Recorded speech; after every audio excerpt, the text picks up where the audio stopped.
Hi guys, welcome to the channel. This is Waga. We're going to do another Leetcode question, and the question in question is number 797. All paths from source to target, right? So you're given a graph. You're supposed to find all possible paths from the first node to the last node, right? In this example, we have 0, 1, 2, 3. So you're supposed to, the last node is 3, the first node is 0. You're supposed to get all the way from 0 to 3, right? But let's look at the graph in order to understand it, right? So let's come here and copy this. So we could copy this, come to our REPL, and we could paste it, right? Now, how you understand this graph, of course, you could read all this to understand it, but I'm just going to give a high-level overview. How you understand this graph is each of these lists within the list represents a node in our DAG, directed acyclic graph, right? So basically, this one starts off at the first element here would be 0, the next one would be 1, and the one after that would be 2, and the final one would be 3, like so, right? So how we interpret this is that this is the index, right? This is the index, if you could say. Give ourselves a bit more real estate, like so. This is going to be our index, right? Give ourselves a bit more real estate, and they've moved out. Anyway, these are the indices, right? So how you understand our graph is from 0, we have 0 connect to 1 and 2, right? So 0, we could represent it here with arrows. Imagine that this connects to 1, like so, right? And for going down, we'll use this. Not quite the same, but let's make this 2, right? Connects to 2, and this connects to 1, and this connects to... So 0 connects to 1 and 2, and then 2, 1 connects to 3, as you can see.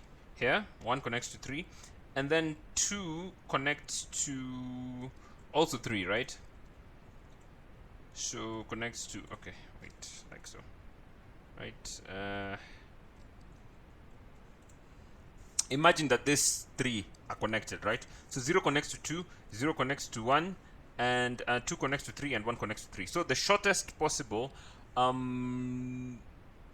the shortest the shortest possible path to the target, or rather the path to the target, I don't know why I say shortest, is from 0. We go from 0 to n minus 1, and in this case there are 4 elements, so it's n minus 1, so it's 3, right?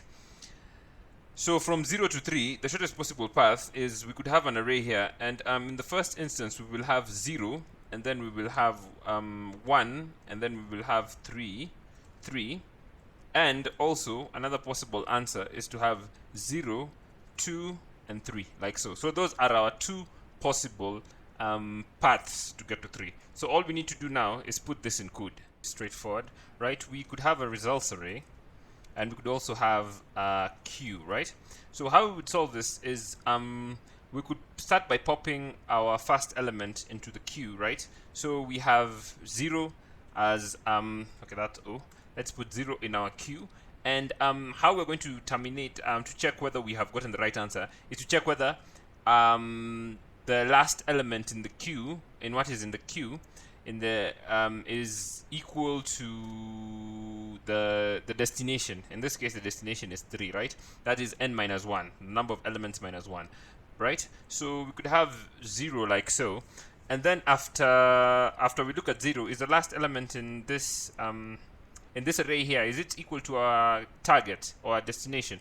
The answer is no. So we remove it, and we could just remove it like so, and then we add it and we include its neighbors. If we look at 0 here, its neighbors are 1 and 2, right? So we add it and we include its neighbor. The first neighbor is 1, so we come here and say 0 and 1, and we check, is 1 equal to our destination? And the answer is no, so we could get rid of it, right? And afterwards we could include the next neighbor, is 0 and 2, right? Is 2 equal to our destination? The answer is no, and so we could just get rid of it. And we look at 1's neighbor because we have popped it off. We check 1's neighbor is 3, right? And we say 0, 1, and 3. Is 3 equal to our destination, the last element? Yes. So we can copy this and we can put it in our results, and we put it like there, like so. And then afterwards we check the next neighbor with 0, 2, and 3. Is it equal? Yes. So we can copy this and put it in our results array, right? So that's how you would check. You check the neighbors, then you add them to our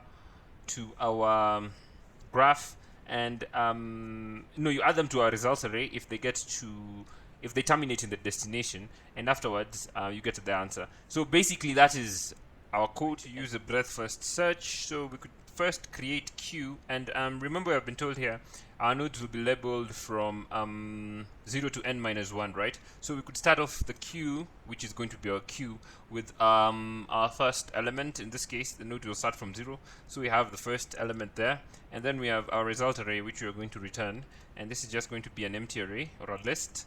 And afterwards we have our destination. Our destination, let's spell it correctly, destination is going to be from 0 to n minus 1, right? So that's basically what we want. We want ln of the graph minus 1. So we have sorted that out.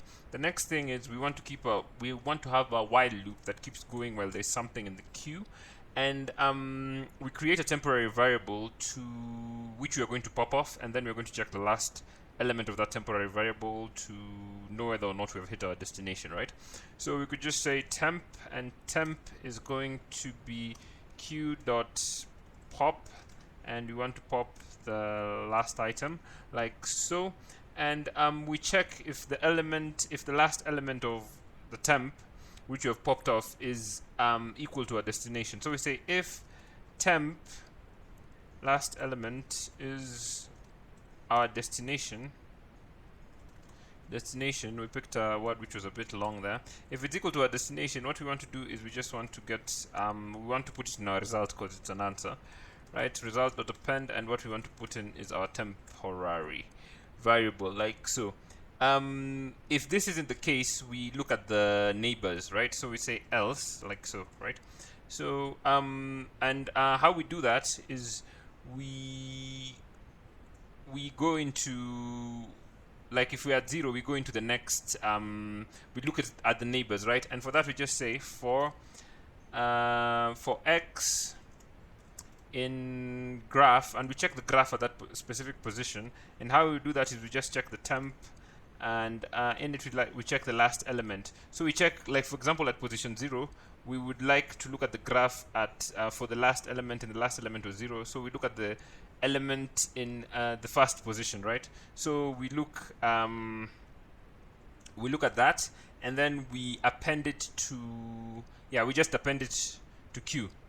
After that, what we do is we just append it to the queue.append, and we include our current temporary variable plus x, right?